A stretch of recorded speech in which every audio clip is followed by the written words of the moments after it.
ሰላም ሰላም እንደምን አላችሁ ተማሪዎች? ይህ የዘጠነኛ ክፍል የታሪክ ትምህርት ነው። በዛሬው ክፍለ ጊዜ ትምህርታችን ምዕራፍ 7ን እንጀምራለን። ምዕራፍ 7 ክፍል 1 ወይም ዩኒት 7 ቪዲዮ 1 ዩኒት 7 it says states principalities and population movements and interaction from 13th to mid 16th century የሚል ሲሆን ያ ማለት ከ13ኛው እስከ 16ኛው መቶ ክፍለ ዘመን አጋማሽ በኢትዮጵያ ታሪክ የሆኑ ታሪካዊ ሁነቶችን የምንዳስስበት ምዕራፍ ነው። ለዛሬ መነሻ የምናደርገው 7.1 ዘ ሶሎሞኒክ ዳይናስቲ ኤንድ ክርስቲያን ኪንግደም ፍሮም 13th to 6th ሴንቸሪ የሚለውን ነው። የሶሎሞኒክ ዳይናስቲ እና የክርስቲያናዊው መንግስት ከ13ኛው መቶ ክፍለ ዘመን እስከ 16ኛው መቶ ክፍለ ዘመን የሚለውን እንመለከታለን። የሰሎሞኒክ ዳይናስቲን ከማንሳታችን በፊት ወደ ዛግዌ ዳይናስቲ እንመለስ። በምዕራፍ 3 ስለ ዛግዌ ዳይናስቲ እንደምታስታውሱት የአክሱማያን ኢምፓየር ወይም የአክሱማይት ስቴት ጀነራል ሚሊተሪ ጀነራል የነበረው መራ ተክለ ሃይማኖት የመጨረሻውን የአክሱም ንጉስ ድልናውድን ዲፊት በማድረግ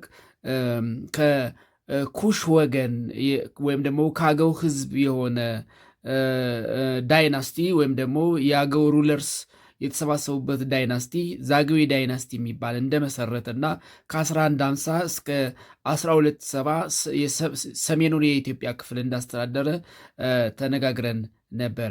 ስለዚህ ባይ 1150 በ1150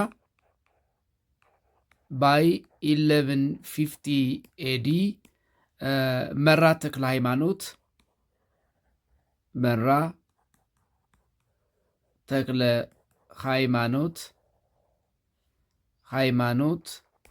the military general of Aksumite kingdom, the military general of Aksumite kingdom defeated King Dilnaud,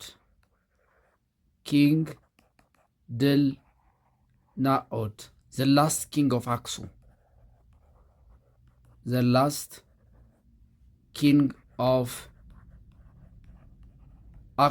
የአክሱምን የመጨረሻውን ንጉስ ድልናውድን መንግስቱ የወታደራዊ አዛዥ ወይም ሚሊተሪ ጀነራል የነበረው መራ ተክለ ሃይማኖት ድል አደረገው። ን በዚህ የአክሱማያን ኢምፓየር ወደቀ ማለት ነው። ዚስ caused the fall of the Aksumite dynasty or the Aksumite empire. And a new empire or a new dynasty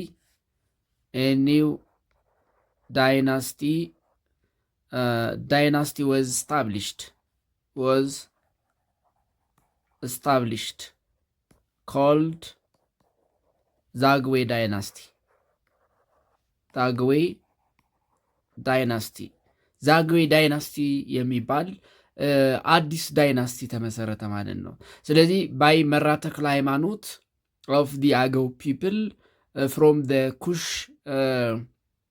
ሶሳይቲ የአክሱማይት ኪንግደም ወይም የአክሱማይት ኢምፓየር ወይም የአክሱማይት ዳይናስቲ በዛግዌ ዳይናስቲ ተተካ ማለት ነው። ስለዚህ ዛግዌ ዳይናስቲ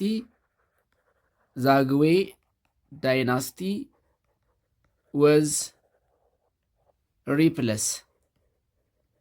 replace the Aksumite dynasty. የአክሱማያን ዳይናስቲን ተካው ማለት ነው። and Zagwe dynasty ruled or administered Ethiopia, mainly the northern part of Ethiopia, from 1150 to 1270. Zagwe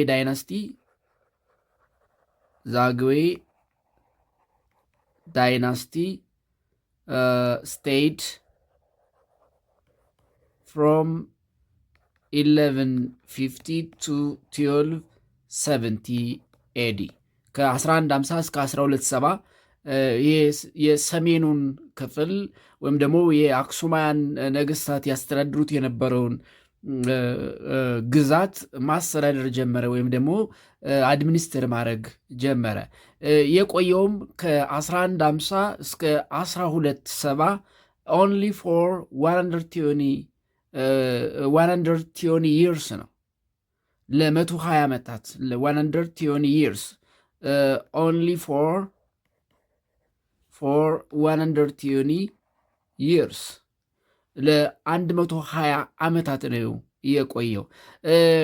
ለምንድነው ለ120 ዓመታት ብቻ የቆየው ካል ምክንያቱም የዛግዌ ዳይናስቲ ሩለርስ ቢኮዝ they were Agos and the Agos were from the Kushitics ወይም ከኩሽ ስለነበሩ የአክሱማውያን ነገስታት ደግሞ የዘር ግንዳቸው ሴማውያን ስለነበሩ የአክሱም ካህናት በተለይ ደግሞ የአክሱምና የደብረ ዳሞን ካህናትና የሴሜቲክ ሩለርስ የዛግዌን ዳይናስቲ ይቃወሙት ነበረ።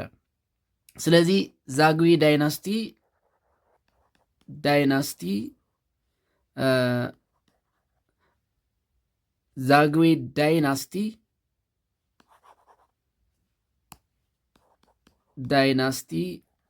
was strongly opposed by the Aksumite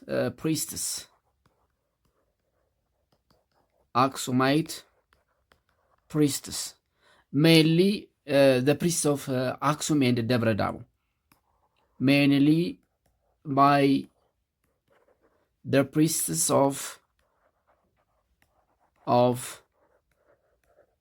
Aksum and Devra Damo. በተለይ ደግሞ በአክሱምና በደብረ ዳሞ ሞናስትሪ ወይም ገዳማት መነኮሳት፣ ካህናት እንዲሁም በአካባቢ የሴማውያን ገዢዎች ከፍተኛ ተቃውሞ ነበረበት። ስለዚህ ለብዙ ዘመናት ሪዚስት ያደርጉት ነበረ፣ ይቃወሙት ነበረ፣ ይታገሉት ነበረ። ነገር ግን ድልናውድ ያኔ ሲሸነፍ ወደ ሸዋ እንደመጣ እንግዲህ በአፈ ታሪክ ይነገራል።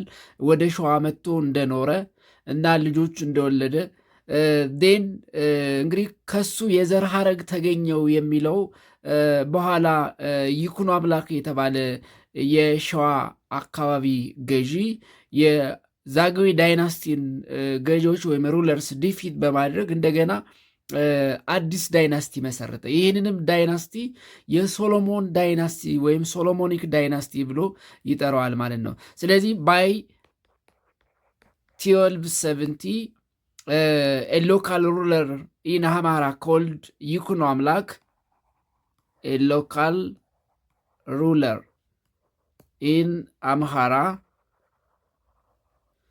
called ይኩኖ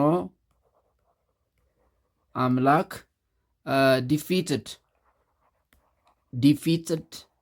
the Zagwe rulers and established a new dynasty he called the dynasty Solomonic dynasty. He called the dynasty Solomonic in quotation, Solomonic dynasty.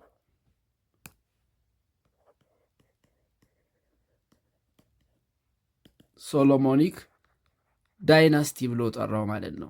ስለዚህ የዛግዌ ዳይናስቲ በሶሎሞኒክ ዳይናስቲ ሪፕለስ ተደረገ ማለት ነው። ስለዚህ ዛግዌ ዳይናስቲ ወዝ ሪፕለስድ ባይ ሶሎሞኒክ ዳይናስቲ።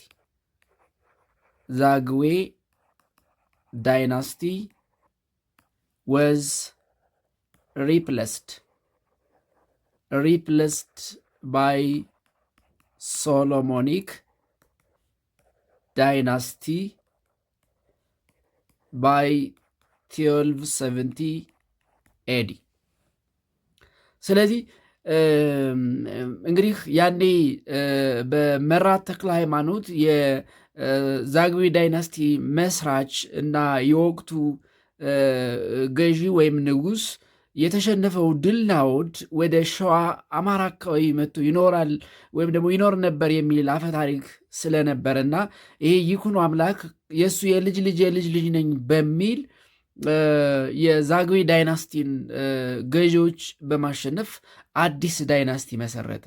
ይህን አዲስ ዳይናስቲ ሶሎሞኒክ ዳይናስቲ ብሎ ጠራው ማለት ነው።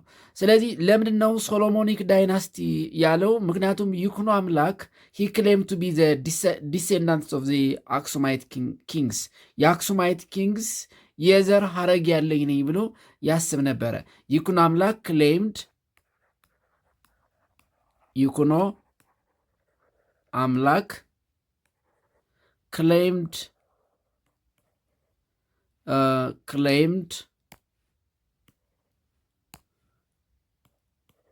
claimed to be the descendants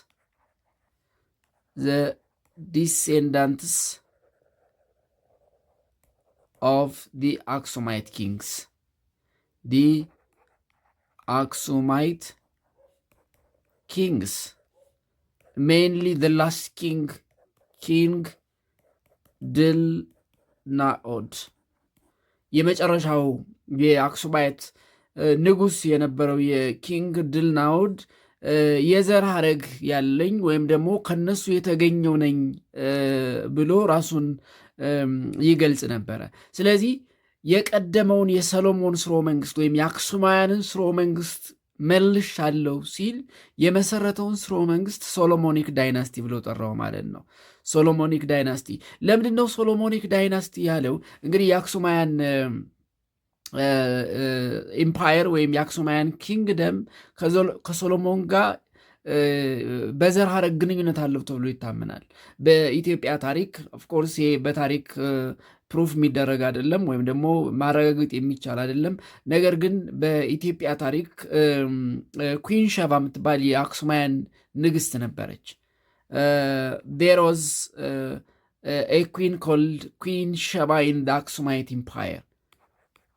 There was a queen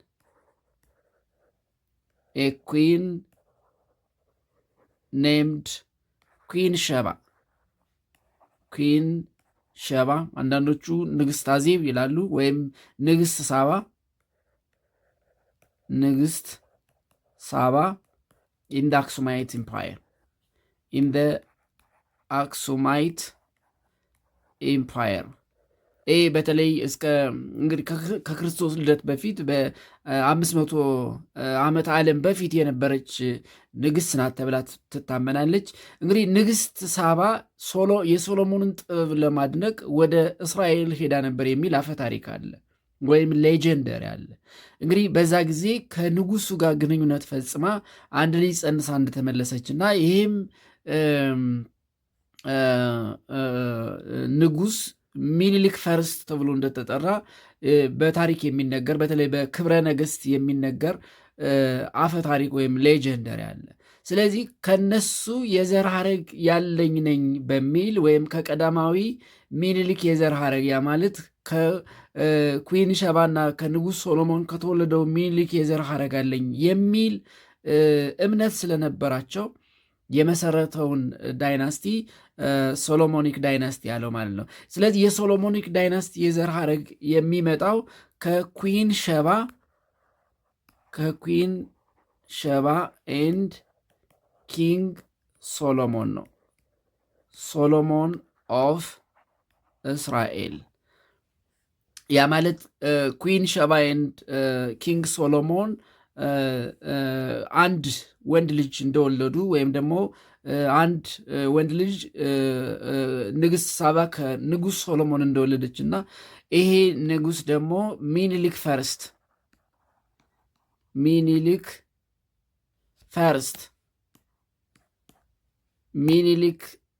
ፈርስት ይባል እንደነበረ እንግዲህ በአፈ ታሪክ ይነገራል። ስለዚህ ይሄ ከዚህ የተገኘነን ስንል ወይም ደግሞ የዘር ሐረጋችን ይሄ ይኩኖ አምላክ ይኩኖ አምላክ ዲሴንዳንት ኦፍ ሚኒሊክ ፈርስት ነኝ ወይ ደግሞ እንግዲህ በተዘዋዋሪ የንጉሥ ሶሎሞን የዘር ሐረግ ያለኝ ነኝ ወይም ዲሴንዳንት ነኝ ብሎ ስለሚያስብ የመሰረተውን ዳይናስቲ ሶሎሞኒክ ዳይናስቲ ብሎ ጠራው ማለት ነው። ስለዚህ በ1270 ከዛግዌ ዳይናስቲ ውድቀት በኋላ ይኩኖ አምላክ አዲስ ዳይናስቲ ሲመሰርት ኢን ክርስቲያን ኪንግደም ይህንን ዳይናስቲ የሶሎሞን ዳይናስቲ ብሎ ጠራው ማለት ነው። ስለዚህ ለምንድን ነው ሶሎሞኒክ ዳይናስቲ ብሎ የጠራው? ምክንያቱም ያስወገደው የዛግዌ ዳይናስቲን ስለነበረ የዛግዌ ዳይናስቲ ደግሞ ከሰሎሞን ስርወ መንግስት ጋር ግንኙነት ያላቸው መሪዎች የመሰረቱት አይደለም፣ ሴማውያን አይደሉም፣ ኩሻውያን ናቸው የሚል ግንዛቤ ስለነበረ ወይም ደግሞ የዛግዌ ሩለርስ የሶሎሞን ዳይናስቲ ዲሴንዳንት አይደሉም ወይም የሶሎሞን የዘር ሐረግ የላቸውም፣ ስለዚህ ሊጅቲሜት አይደሉም፣ እኛንን ንግስናው የሚገባን ወይም መግዛት ያለብን የሚል አመለካከት ስለነበረ እሱን ለማረጋገጥ ወይም ጀስቲፋይ ለማድረግ የሶሎሞኒክ ዳይናስቲ ብሎ መሰረተው ማለት ነው። ስለዚህ ይኩኖ አምላክ called his dynasty as Solomonic dynasty to justify their legitimacy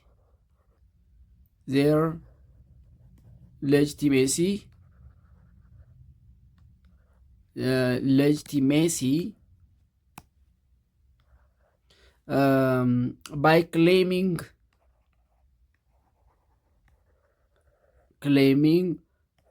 the Zagwe rulers were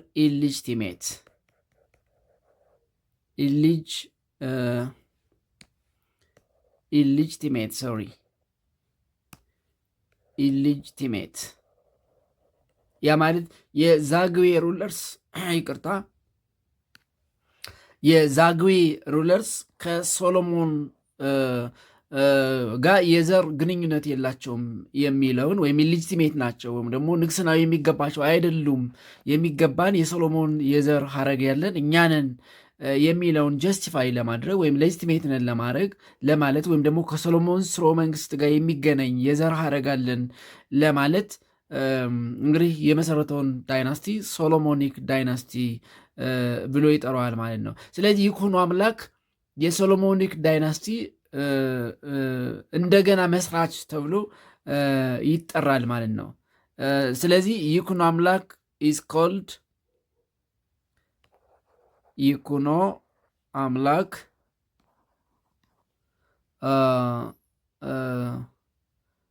ኢዝ ኮልድ as the restoration of the Solomonic dynasty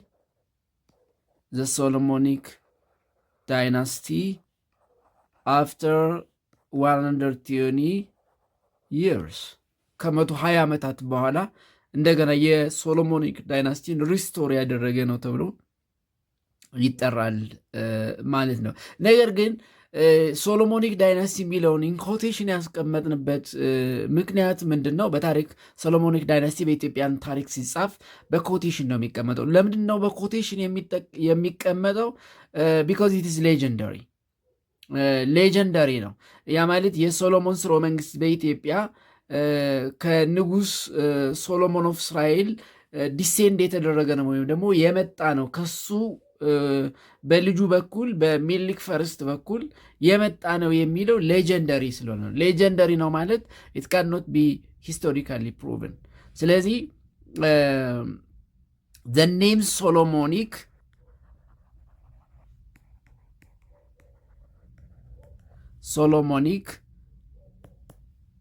ኢዝ placed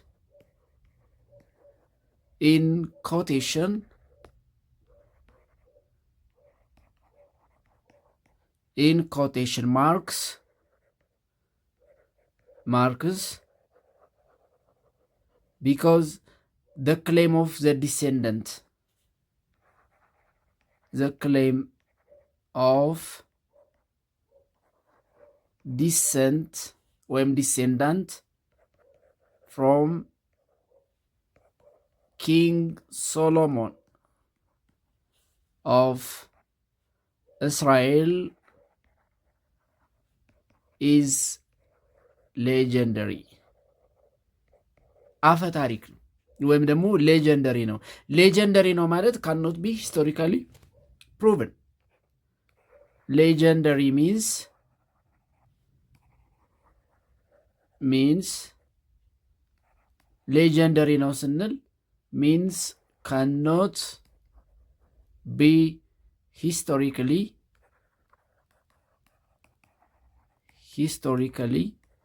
proven. በታሪክ ማረጋገጥ አልተቻለም ወይም ደግሞ ማረጋገጥ አይቻልም። ነገር ግን ይሄ ከሶሎሞን የመጣ ነው የሚለው ነገር ግን በክብረ ነገሥት ወይም ግሎሪ ኦፍ ኪንግስ ኢን ደ 14th ሴንቸሪ ለመብራራት ተሞክሯል። however the claim was elaborated. The claim was elaborated in the ክብረ ነገሥት or glory of kings in the 14th century. ነገር ግን እንግዲህ ከብዙ ዓመት በኋላ ማለት ነው ኦልሞስት ከ1800-1900 ዓመት በኋላ ነገሩ ከተፈጸመ ወይም ደግሞ ሚኒሊክ ፈርስት የሚባል ንጉሥ ከሶሎሞን ንግሥት ሳባ እንደወለደች የሚያወራው አፈ ታሪክ በክብረ ነገሥት ወይም ግሎሪ ኦፍ ኪንግስ እነዚህ ክብረ ነገሥት ተብሎ በሚጠራው የነገሥታቱን ክብር በሚገልጸው መጽሐፍ ወይም ጥራዝ ላይ በ14ኛው መቶ ክፍለ ዘመን ለማብራራት ተሞክሯል። ነገር ግን ሂስቶሪካሊ ፕሩቭ ማድረግ አይቻልም። ኢትስ ሌጀንደሪ አፈ ታሪክ ነው የሚለውን ብዙዎች ይስማሙበታል። ምክንያቱም እንግዲህ ይህ በጣም በሩቅ ዘመን የተፈጸመ ስለሆነ የታሪክ ድርሳናት ይህንን በእርግጠኝነት ማረጋገጥ ስላልቻሉ ነው። ክብረ ነገሥት እንደምታስታውሱት እንግዲህ ኢትዮጵያ የህገ መንግስት የተጻፈ ህገ መንግስት ከመጀመሯ በፊት ያልተጻፉ ህገ መንግስታት ነበራት ተብሎ ሲነሳ ከሚነሱ 3 ያልተጻፈ የህገ መንግስት ምንጮች ወይም የህግ ምንጮች አንዱ ክብረ ነገሥት ነው። እንደምታስታውሱት ስርዓተ መንግስት፣ ፍትሐ ነገሥትና ክብረ ነገሥት የሚባሉ የህግ ምንጮች ነበራት ኢትዮጵያ። ለመጀመሪያ ጊዜ የ1931 የተጻፈ ህገ መንግስት ከመጻፏ በፊት የኃይለ ሥላሴውን ማለት ነው ኢትዮጵያ እንደ ህግ ምንጭ ወይም ደግሞ አዚ ሶርስ ኦፍ ሎው ተጠቀማቸው የነበሩ 3 ያልተጻፉ ህገ መንግስታት እየተባሉ የሚጠቀሱ ነበሩ። እነዚህም ክብረ ነገሥት፣ ፍትሐ ነገሥት እና ስርዓተ መንግስት። ከነዛ ውስጥ ክብረ ነገሥት በሚለው መጽሐፍ ላይ በ14ኛው መቶ ክፍለ ዘመን የሶሎሞን ስርወ መንግስት በኢትዮጵያ ከንጉሥ ሶሎሞን የመጣ እንደሆነ ይህም ንግሥት ሳባ ከንጉሥ ሶሎሞን በወለደችው ልጅ ንጉሥ ሚኒሊክና በልጅ ልጆቹ እስከ ኃይለ ሥላሴ ድረስ የደረሰ እንደነበረ ይብራራል ማለት ነው።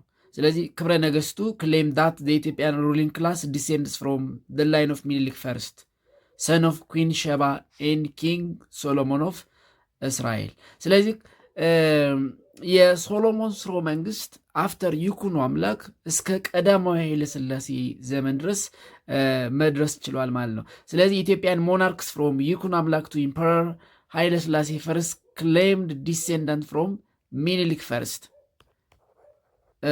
ኢትዮጵያን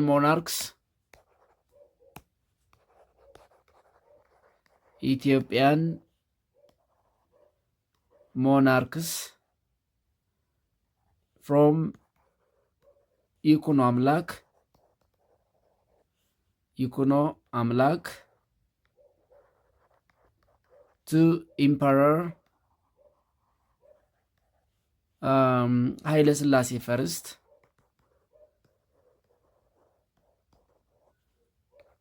first claimed descendant ወይም descent of ሚኒሊክ ፈርስት። ስለዚህ እንግዲህ እንደ ክብረ ነገሥቱ ስናየው ኩዊን ሸባ ኤንድ ኪንግ ሰለሞን ሚኒሊክ ፈርስት ነው ወለዱ። ሚኒሊክ ፈርስት ዴን ይሄ እያለ ይኩኖ አምላክ ላይ ደረሰ። ይኩኖ አምላክ እንግዲህ ከይኩኖ አምላክ በኋላ የመጨረሻው ኢምፐረር ኃይለ ሥላሴ ይሆናል ማለት ነው። ኢምፐረር ኃይለ ሥላሴ ፈርስት the last king, the last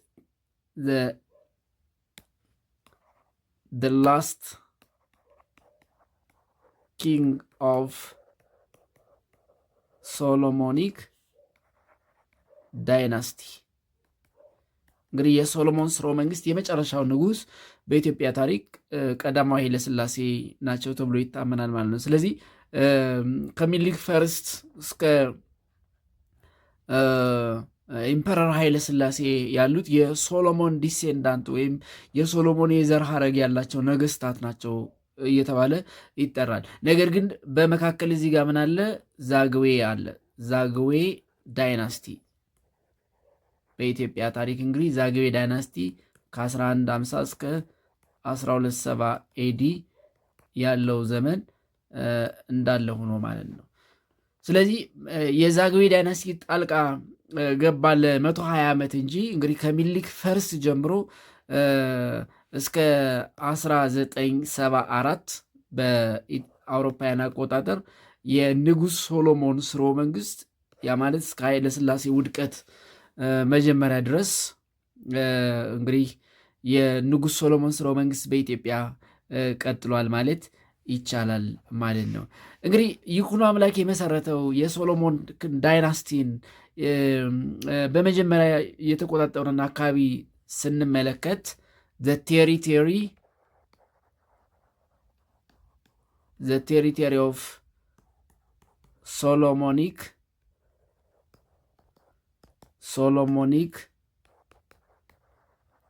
dynasty at about 1270 AD በ1270 ዓመተ ምህረት አካባቢ የሶሎሞኒክ ዳይናስቲ ያ ማለት ይኩኖ አምላክ እንደገና ሪስቶር ያደረገው የሶሎሞኒክ ዳይናስቲ የግዛት ወሰንን ስንመለከት it was included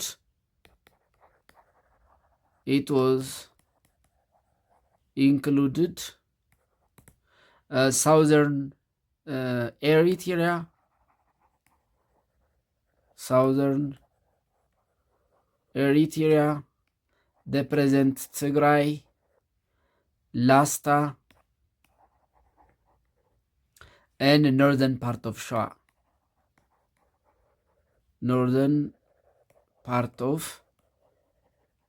እነዚህን አካባቢዎች ያስተዳድር ነበር። ኦልሞስት የዛሬውን የደቡባዊ ኤርትራ፣ ኦልሞስት አብዛኛውን ትግራይ፣ የላስታ ወይም ደግሞ የላስታ የወሎ አካባቢዎች እና ሰሜን ሸዋን አካባቢ ያስተዳድር ነበረ። and from this area ይኩኖ አምላክ and his successor especially አምደ ጽዮን from 1314 to 44 began to expand the dynasty territory. ስለዚህ after 1270 ይኩኖ አምላክ and his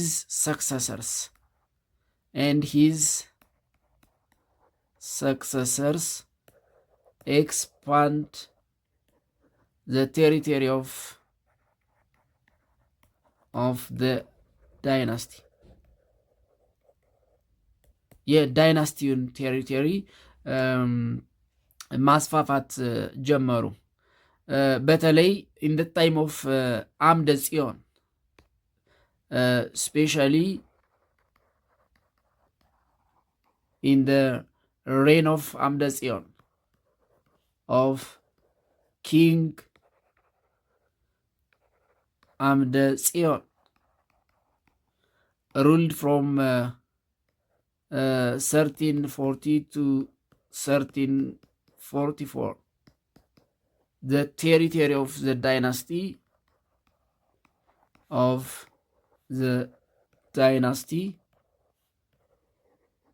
reached at the climax. ወይም ደግሞ በጣም የሰፋበት ጊዜ በተለይ ከይኩኖ አምላክ በኋላ ይኩኖ አምላክን ከተከተሉ ወይም ደግሞ ከተኩ ነገስታት በአምደ ጽዮን ጊዜ ከፍተኛ የግዛት መስፋፋት አድርጓል። ሪች አት ዘ ክላይማክስ ኢን ሂዝ ታይም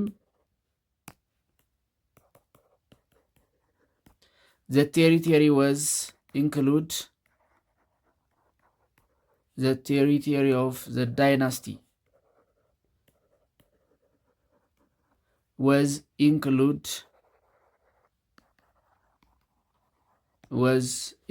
the following. በተጨማሪ እነዚህን አካባቢዎች ተቆጣጥሮ ነበረ።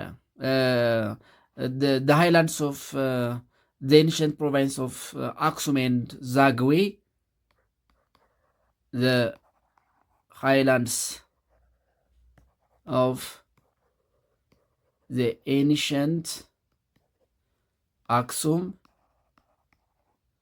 and Zagwe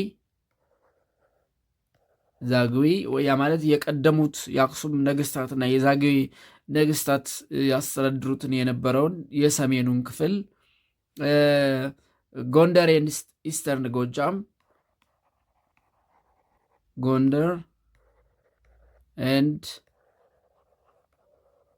ኢስተርን ጎጃም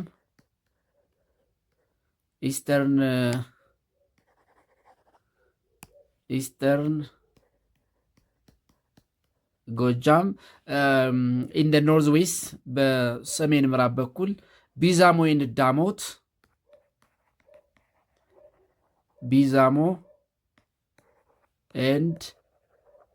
ዳሞት ያ ማለት የዛሬውን ወለጋ ኤንድ ከፋ ሪስፔክቲቭሊ ያ ማለት እንደገና አልጻፈው ቢዛሞ that is the present ወለጋ and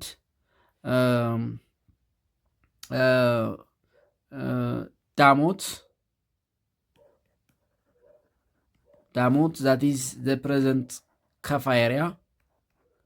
ከፋ ኤሪያ ይህንን አካባቢ ያስተዳድር ነበረ። ኢን ደ ሳውዝ ዌስት ጉራጌ ሃይላንድስ የጉራጌ ከፍተኛ ቦታዎችን ጉራጌ ሃይላንድስ the omotic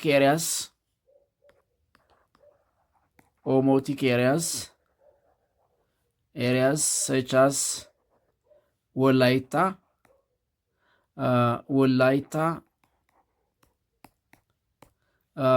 Gamo in the south እነዚህን ያካልል ነበር። እንዲሁም ኢፋት ፋጣጋር ያ ማለት አርሲ ፋጣጋር ወይም የዛሬው አርሲ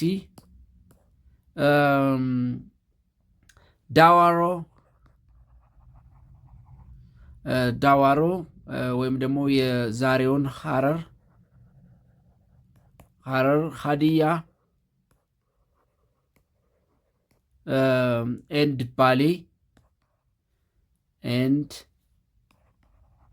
ባሌ ኤሪያስ ኢን ደ ሳውዝ ኢስት እነዚህን አካባቢዎች ያስተዳድር ነበር። ስለዚህ አምደ ጽዮን was the first Solomonic king to occupy a wider territory of the Solomonic dynasty. ከሶሎሞኒክ ዳይናስቲ እንግዲህ ከይኩኖ አምላክ በኋላ የሶሎሞን ስርወ መንግስትን ካስተዳደሩ ነገስታት በጣም ሰፊ ቦታ በመቆጣጠር ስመጥር የነበረው አምደ ጽዮን ነበር። ስለዚህ አምደ ጽዮን was the first Solomonic dynasty ወይም Solomonic king to control a large territory of the dynasty. የስርወ መንግስቱን ወይም የዳይናስቲውን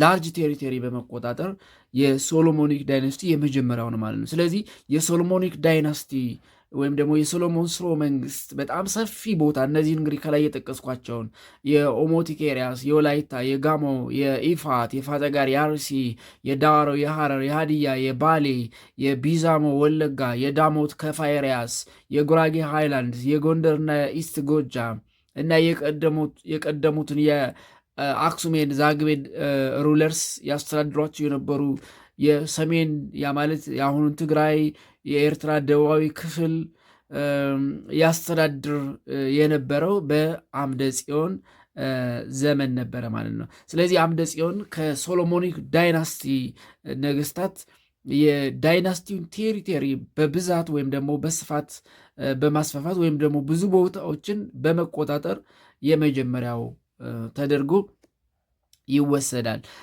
ለምንድን ነው ግዛት ያስፋፉ የነበረው ካል ለሁለት ነገር ነበር። አንደኛ ፎር ኢኮኖሚክ ኤንድ ፖለቲካል ሞቲቭስ ነበረ። ዋይ they control large territory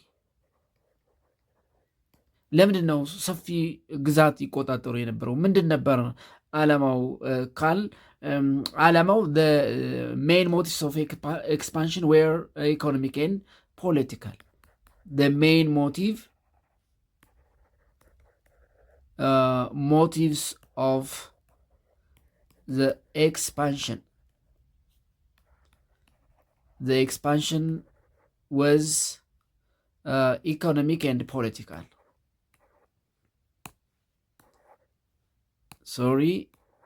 Economic and political. ኢኮኖሚያዊና ፖለቲካዊ ነበሩ። አንደኛ ኢኮኖሚካል ምንድን ነው ስንል ኢኮኖሚያዊ ሞቲቭ ምንድን ነበር? ዋት ዋዝ ዘ ኢኮኖሚክ ሞቲቭ? ዘ ኢኮኖሚክ ሞቲቭ ዋዝ ቱ ኮንትሮል the trade routes በተለይ ወደ ሳውዝ ኢስት ኤንድ ኢስት በተለይ ወደ ኢፋት፣ ፈጠጋር፣ ዳዋሮ፣ ይሄ ሐረር፣ አርሲ፣ ኢፋት የመሳሰሉ አካባቢዎችን የተቆጣጠሩበት ምክንያት ትሬድ ሩቶችን ለመቆጣጠር ነው። በተለይ ደግሞ የዘይላ ትሬድ ሩትስ ሜንሊ ዘይላ ትሬድ ሩትስ ምክንያቱም የንግድ መስመሮችን መቆጣጠር ከፍተኛ የሆነ ኢኮኖሚያዊ ጠቀሜታ ስለነበረው ማለት ነው። ስለዚህ the control over the ዘይላ ትሬድ ሩት helped ይኩኖ አምላክ to strengthen his economic power። ስለዚህ ኢኮኖሚክ ሞቲቭ ኢኮኖሚካሊ ስርዓተ መንግስቱን ወይም ስርወ መንግስቱን ጠንካራ ለማድረግ የንግድ መስመሮችን መቆጣጠር ነበር ማለት ነው። ይሄ ደግሞ እንግዲህ በኢኮኖሚ ጠንካራ መሆኑ ስትሮንግ ኤንድ ሰስቴንድ አርሚ ለመገንባት ያስፈልገዋል ማለት ነው። ስለዚህ ዌን ይኩኖ አምላክ control the ዘይላ trade route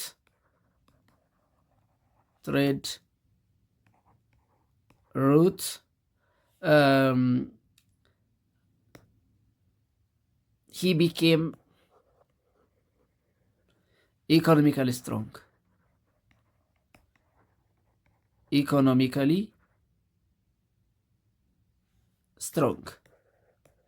ኢኮኖሚካሊ ስትሮንግ እንዲሆን አድርጎታል። ኢኮኖሚካሊ ስትሮንግ መሆኑ ደግሞ ዜን ሄልፕድ ሂም ቱ ስታብሊሽ ኦር ቱ ኦርጋናይዝ ስትሮንግ አርሚ፣ ጠንካራ አርሚ እንዲኖረው አድርጎታል ማለት ነው። ይሄ ደግሞ እንግዲህ ስትሮንግ አርሚ መኖሩ ደግሞ ግዛቱን የበለጠ እንዲያሰፋ ያደርገዋል። ስለዚህ ክርስቲያን ኪንግደም ኮንትሮል ኤክስተንሲቭ ቴሪቶሪ ዱሪንግ ዘ ሬን ኦፍ ኢምፐረር አምደ ጽዮን። እንግዲህ በኢትዮጵያ ታሪክ ሁለት ኪንግደሞች አሉ፣ የክርስቲያንና የእስላሚክ ኪንግደም። ኦፍኮርስ የእስላሚክ ኪንግደም ሱልጣኔት ይባላል። የእስላሚክ ሱልጣኔት አብዛኛውን የምስራቅና የደቡብ እንዲሁም የመካከለኛውን አካባቢ ይቆጣጠሩ ነበር። በተለይ የሰሜኑ ክፍል ግን የክርስቲያን ኪንግደም ወይም የክርስቲያን ነገስታት ያስተዳድሩት የነበረ ነው። ስለዚህ አምደ ጽዮን የክርስቲያን ኪንግደሙን ግዛት በማስፋፋት ከሶሎሞኒክ ዳይናስቲ ወይም ደግሞ ከይኩኖ አምላክ በኋላ ስመጥር ወይም ተጠቃሽ ንጉስ ነው ማለት ነው። ስለዚህ አምደ ጽዮን ኢምፐረር አምደ ጽዮን was the first to control extensive territory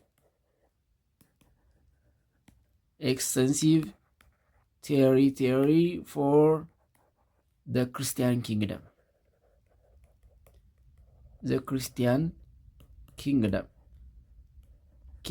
ለክርስቲያኑ ኪንግደም ሰፊ ግዛት በመቆጣጠር የመጀመሪያው ወይም ደግሞ ለሞስት ኢምባርክድ የሚባለው ወይም ደግሞ በጣም አንጸባራቂ የሚባለው ንጉስ አምደ ጽዮን ነው ማለት ነው። ፎሎዊንግ ዘ ኤንድ ኦፍ ዘ ሬን ኦፍ ይኩኖ አምላክ ኢን 1285 ፖለቲካል ኢንስቴቢሊቲ ኮዝ ኮንስታንት ፓወር ስትራግል አመንግ ሂዝ ሰን ኤንድ ግራንድ ሰንስ ፎር ሰሴሽን። ስለዚህ እንግዲህ ይኩኖ አምላክ ነገር ግን ከይኩኖ አምላክ በኋላ የሶሎሞኒክ ዳይናስቲ ከፍተኛ የፖለቲካ ኢንስቴቢሊቲ ያጋጥሞታል ወይም ደግሞ የፖለቲካ አለመረጋጋት። እሱም ቢኮዝ ኦፍ ዘ ስትራግል አመንግ ሂዝ ሰን ኤንድ ግራንድ ሰንስ ፎር ሰሴሽን።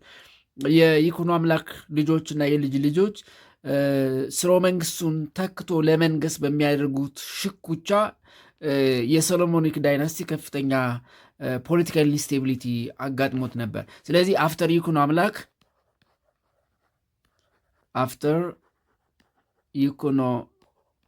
አምላክ that is 1285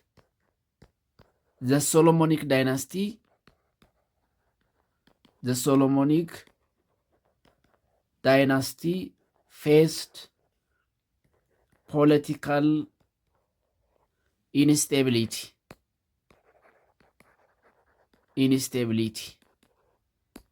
Political instability. Why ካል ለምን ካል because of the struggle.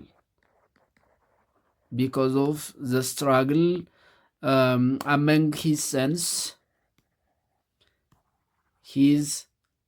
sons and grandsons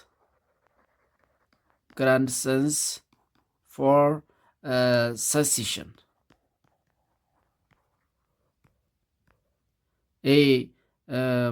ንግስናውን ለመውረስ በሚያደርጉት ስትራግል ሽኩቻ የይኩኖ አምላክ የሶሎሞኒክ ዳይናስቲ ከይኩኖ አምላክ በኋላ በተለይ ከ1285 በኋላ ከፍተኛ ፖለቲካል ኢንስቴቢሊቲ አጋጥሞት ነበር። ይሄ ችግር በከፊልም ቢሆን የተቀረፈው በ1300 ኤዲ አካባቢ ነው። በተለይ ደግሞ ዊዲምራድ የተባለ ንጉስ በ1299 በተሾመ ጊዜ ነው። however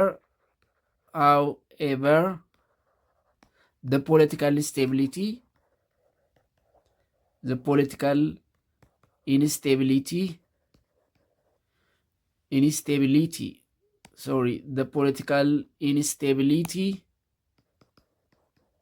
was partly solved in the reign of Widimrat. He ruled from 1299 to 1314. ያ ማለት ከአምደ ጽዮን በፊት ከ1299 እስከ 1314 ባለው ጊዜ ዊዲምራድ መምራት በጀመረበት ጊዜ ይሄ ፖለቲካል ኢንስቴቢሊቲ በከፊል መፍትሄ ለማግኘት ችሏል ማለት ነው። ለምንድን ነው መፍትሄ ያገኘው በዛ ጊዜ? ወይም ደግሞ እንዴት መፍትሄ ያገኘ ስንል ዊዲምራድ ስታብሊሽድ ሮያል ፕሪዝን አት አምባ ግሸን፣ የአሁኑ ደቡብ ወሎ ወይም አምባ ግሸን ላይ የነገስታት እስር ቤት አቋቋመ። ዊዲምራድ ምንድን ነው ያደረገው? ዊዲምራድ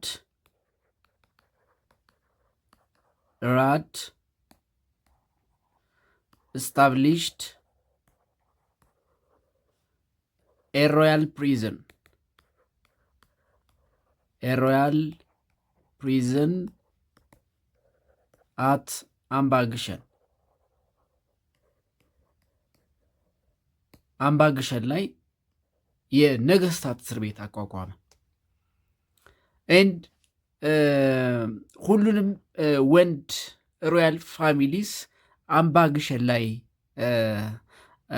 አከማቻቸው። ኤንድ ኦል ሜል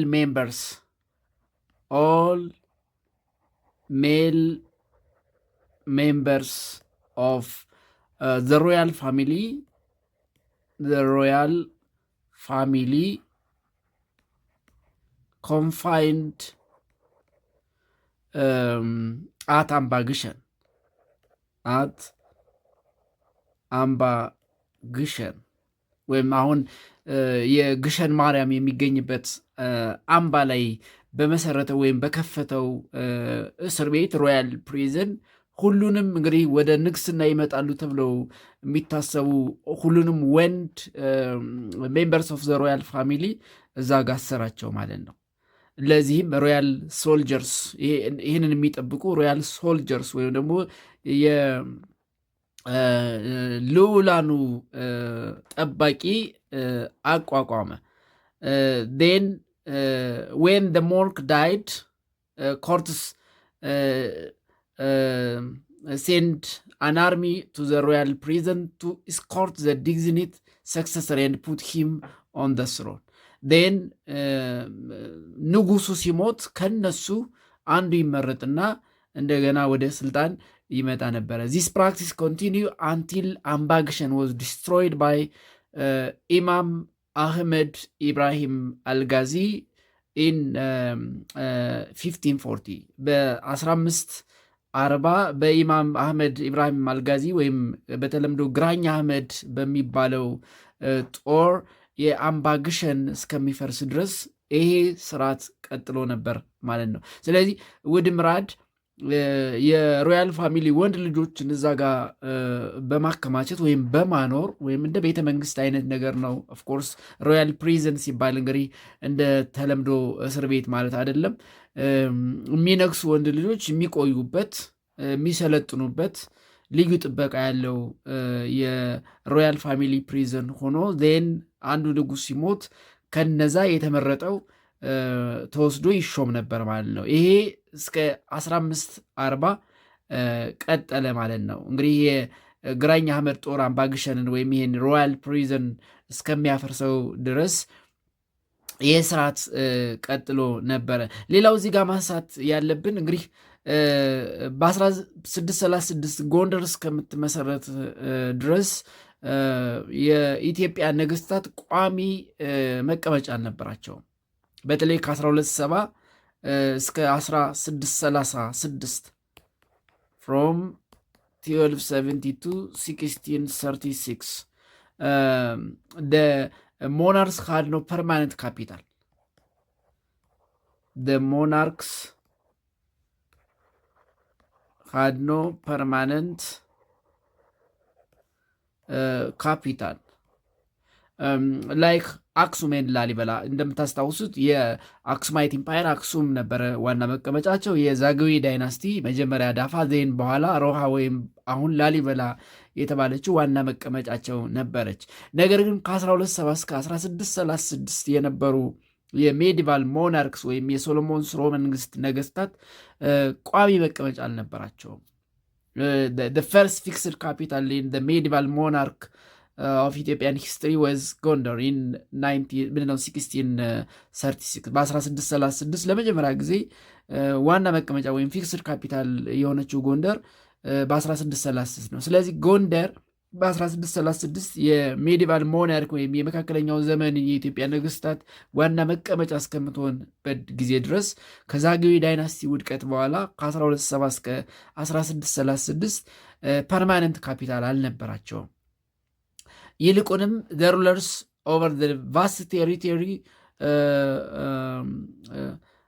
through mobile courts for 2 centuries ለ200 ዓመታት ሞባይል ካፒታል ነበራቸው ማለት ነው፣ ወይም ደግሞ ሞባይል ኮርት ነበራቸው። ስለዚህ until ጎንደር was established as the first fixed capital of the medieval monarchs, they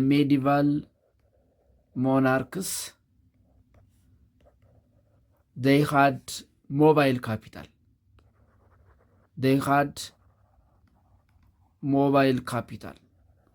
ተንቀሳቃሽ ካፒታል ወይም ደግሞ ኮርት ሴንተር ነበራቸው። ስለዚህ እስከ 1636 የሶሎሞኒክ ዳይናስቲ ወይም ደግሞ የመካከለኛው ዘመን የኢትዮጵያ ነገስታት ዋና መቀመጫ ወይም ደግሞ ማዕከል አልነበራቸውም። በተለያየ ጊዜ ከተለያየ ቦታ ወደ ተለያየ ቦታ ሙቭ አድርገዋል። ለምሳሌ ፍሮም መንዝ ቱ ተጉለት ቡልጋ ኢኖር ሸዋ ወደ የረር ዴን ዝቋላ ኢኒስተርን ሸዋ መጥተዋል። እንደዚህ እያሉ ይንቀሳቀሱ ነበር። የሚንቀሳቀሱበት ዋናው ምክንያታቸው ደግሞ ለጦር ሰራዊታቸው ምግብና ማብሰያ እንጨት ለማግኘት በሚል የሚያደርጉት ሙቭመንት ነበረ ማለት ነው። ለማጠቃለል ያክል ከ13ኛው እስከ 16ኛው መቶ ክፍለ ዘመን በኢትዮጵያ ታሪክ አንዱ ሁነት የሶሎሞኒክ ዳይናስቲ አፍተር ዘ ዳውንፎል ኦፍ ዛግዌ ዳይናስቲ ባይ ይኩኖ አምላክ ሪስቶር መደረግ ነው ማለት ነው። የዛሬውን በዚህ እናበቃለን። በቀጣይ በሌላ ርዕሰ ሀሳብ እስከምንገናኝ ደህና ሁኑ ተማሪዎች።